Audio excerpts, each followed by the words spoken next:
Assalamualaikum warahmatullahi wabarakatuh. Berjumpa kembali bersama saya di channel Hikmalam. Apa kabar semua sahabat-sahabat? Semoga diberikan kesehatan dan dilancarkan rezekinya oleh Allah Subhanahu wa taala.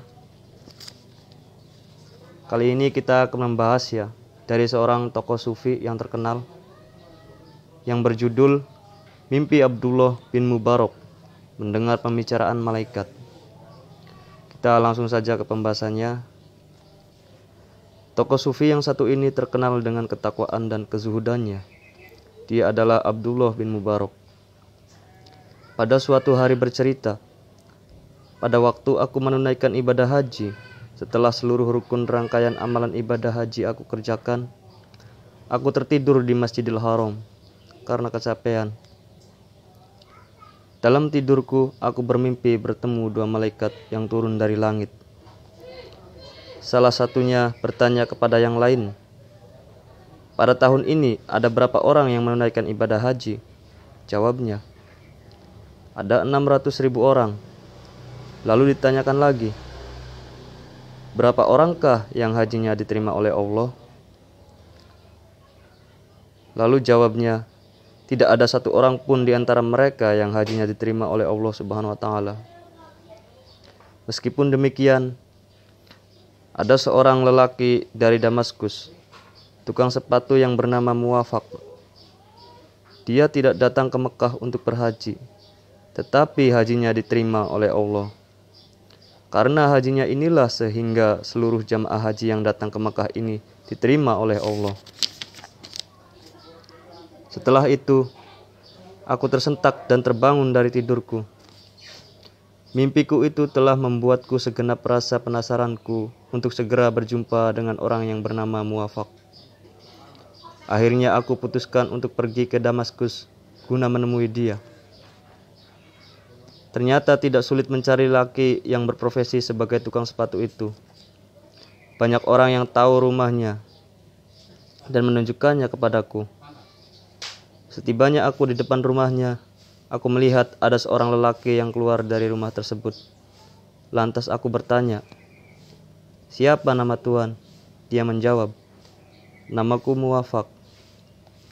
Kemudian aku bertanya lagi, "Dengan amalan apa sampai engkau memperoleh seperti ini?" Aku lalu menceritakan perihal mimpiku setelah menunaikan ibadah haji. Selanjutnya Muwafaq berkata, "Sesungguhnya aku sudah lama ingin melaksanakan ibadah haji, tetapi rasanya tidak mungkin keinginanku itu tercapai kalau tidak dengan cara menabung, sebab keadaanku yang fakir ini.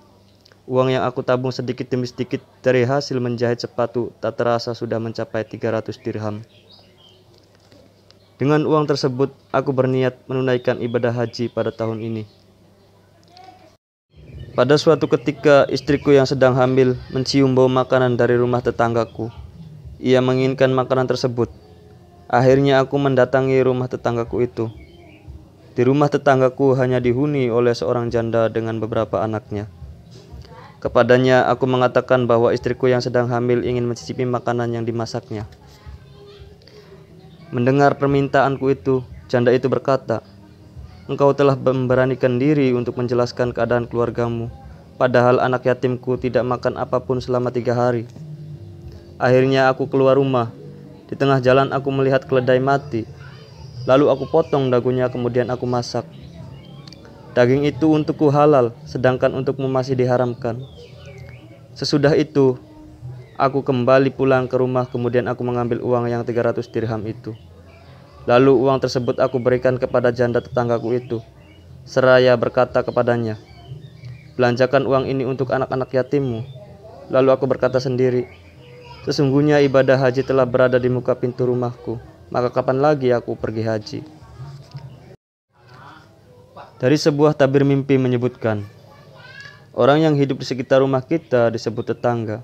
Mereka mempunyai hak, keberadaannya juga harus diperhatikan, keamanannya harus dijamin, dan kelemahannya harus ditolong. Karena mereka adalah orang yang paling dekat dengan kita dalam bermasyarakat dan dimintai pertolongan.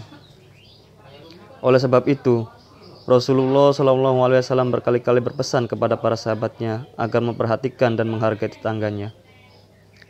Sebagaimana yang disebutkan dalam sabdanya, Tidak akan masuk surga orang yang tetangganya tidak terlepas dari gangguannya. Rasulullah SAW bersabda, tak henti-hentinya Jibril memberi wasiat kepadaku agar memperbaiki tetangga, sehingga aku mengira akan memberikan warisan pada tetangga.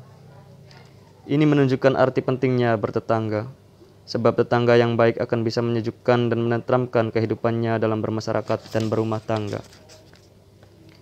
Sebaliknya, tetangga yang jahat, suka usil, suka menggunjingkan orang lain dan berperangai buruk. Tentu orang yang menjadi tetangganya merasa tidak aman, ketentramannya terusik dan keselamatannya terancam.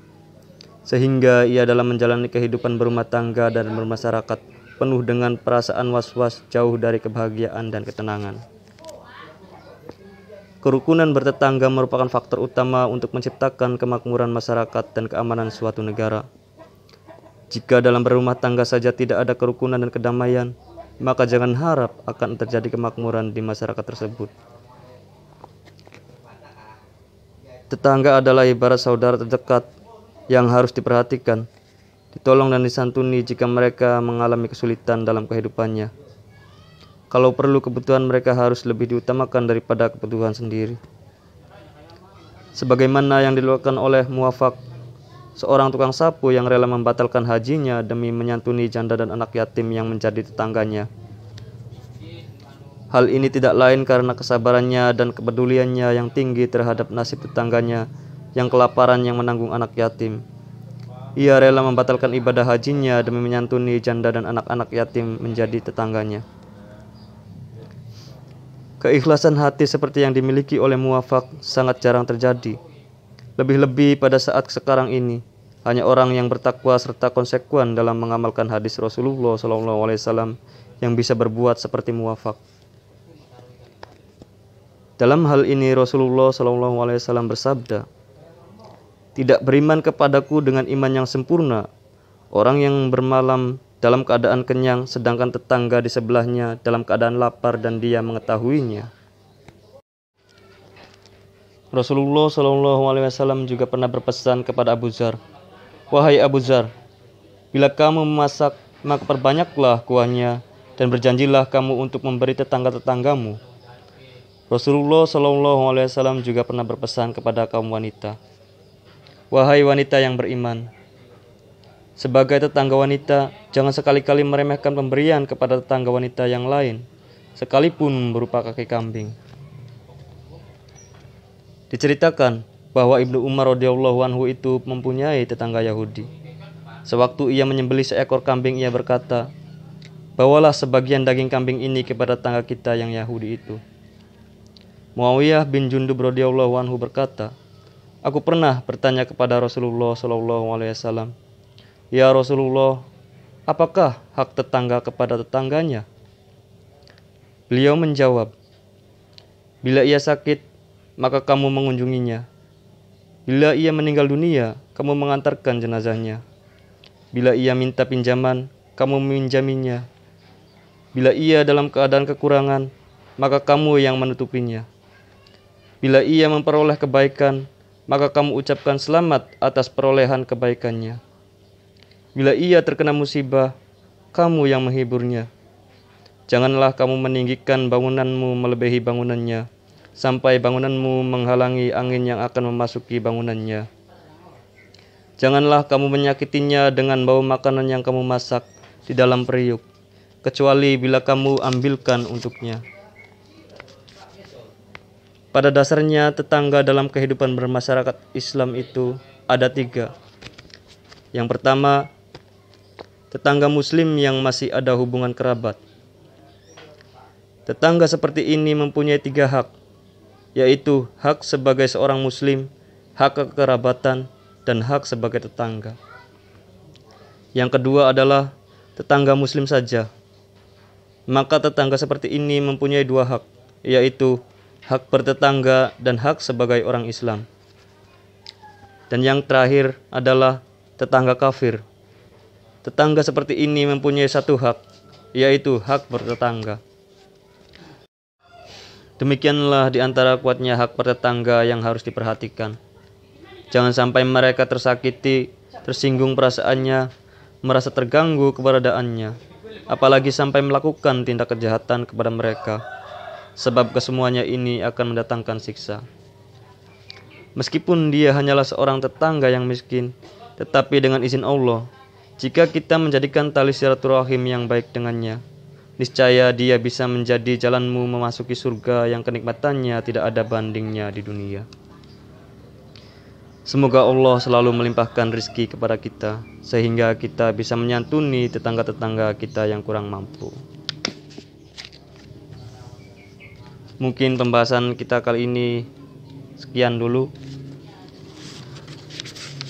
Mohon maaf apabila ada kata-kata yang kurang pas dalam berucap. Sekian dari saya. Wabillahi taufik wal hidayah. Wassalamualaikum warahmatullahi wabarakatuh.